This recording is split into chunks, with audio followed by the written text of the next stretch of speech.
تمام عليك. بص يا جماعه انا عايز تمام عليك. اتفضل.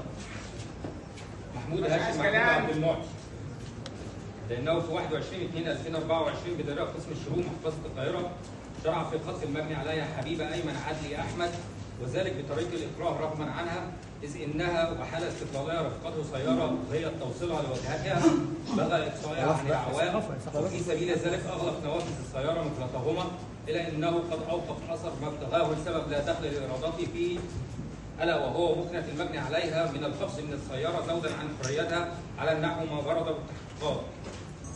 حسب قصد تعاطي جوهر مخدر الحشيش وفي غير الأحوال المصرح بها قانونا.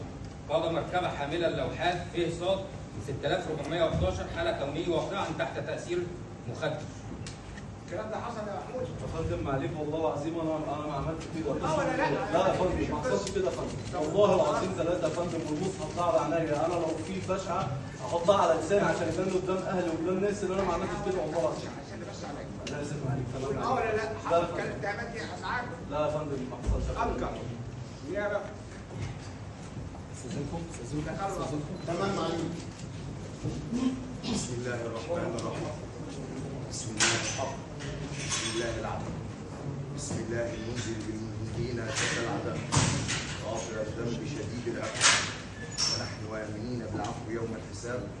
ذلك الدين الذي محله القلوب والذي نرتقي به نحو علام الغيوب. السيد الرئيس،